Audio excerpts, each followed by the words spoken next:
काफ़ी सारे लोग आप में से पूछते हैं कैपिटल गेन टैक्स कैसे बचाएं। तो इस वीडियो के अंदर 4 तरीके बात करेंगे जिससे कि आप अपना long term capital gain tax जो 10% लगता है म्यूचुअल फंड्स पे, स्टॉक्स पे, उससे को बचा सकते हैं, या डेट पे और ज़्यादा लगता है।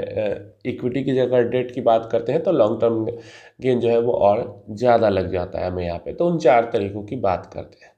तो इक्विटी के अंदर सबसे पहले तो पहला तरीका ये है कि जो 1 लाख की हमें फ्री लिमिट मिलती है उसको स्मार्टली यूज़ करें। हर साल उस 1 लाख रुपए जो टैक्स फ्री आप लॉन्ग टर्म से विड्रॉ कर सकते हो तो उसको आप यूज़ करें। ताकि देखो, जब आप लॉन्ग टर्म किसी भी म्यूचुअल फंड में 1 साल से ज़्यादा समय तक इन्वेस्टेड रहते हो और उसको विड्रॉ करते हो इक्विटी म्यूचुअल फंड को, तो उस पर जो प्रॉफिट होता है उसको हम long term capital gain tax कहते हैं। और 1 लाख रुपए तक का प्रॉफिट टैक्स फ्री है सरकार की तरफ से। तो इसको हर साल 1 लाख रुपए इसका फ़ायदा उठा सकते हो आप।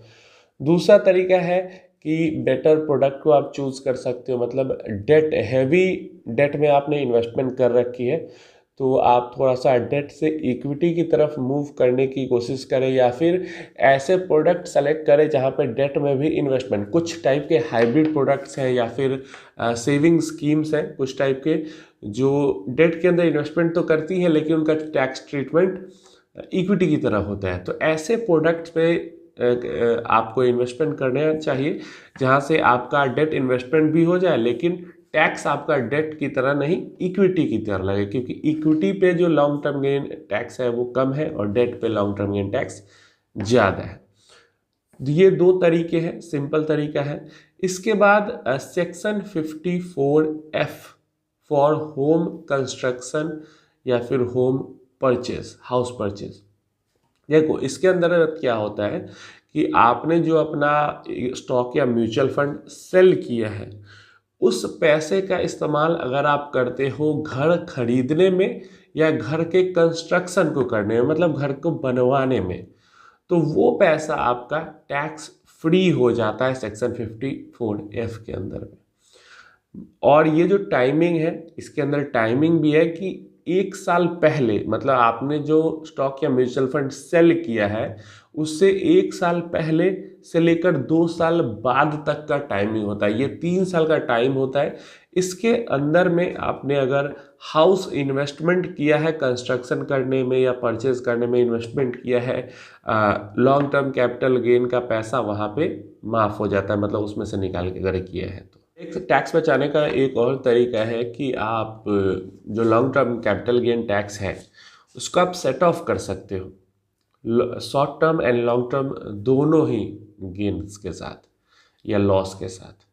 लॉन्ग टर्म में लॉस हुआ है या गेन हुआ है उसको आप सेट ऑफ आराम से कर सकते हो और इसको कैरी फॉरवर्ड भी कर सकते हो अगले 8 साल तक।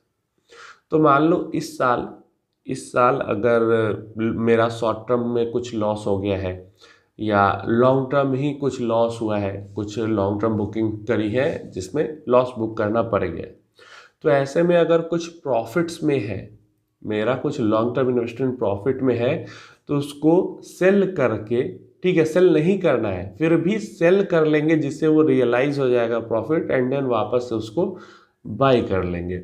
इससे होगा ये कि यहाँ पे जो प्रॉफिट रियलाइज होगा वो मुझे जो long term and short term loss हुई है उसके साथ वो सेट ऑफ हो जाएगा। ठीक है, तो टैक्स बर्डन कुछ नहीं आएगा मेरे ऊपर, प्लस वापस से उसको मैंने इन्वेस्ट कर दिया तो वो अब मेरा इन्वेस्टेड कैपिटल हो गया, तो वो पूरा का पूरा पैसा टैक्स फ्री हो गया। तो ये 4 तरीके हैं जिससे आप अपना लॉन्ग टर्म कैपिटल का जो टैक्स बर्डन होता है उसको कम कर सकते हो। पहला, 1 लाख की जो लिमिट मिलती है उसको अच्छे से यूज़ करना।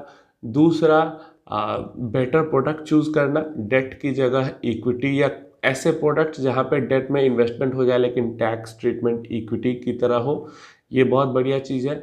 तीसरा, हमारे पास सेक्शन 54F है, वहाँ से टैक्स सेविंग हो सकती है।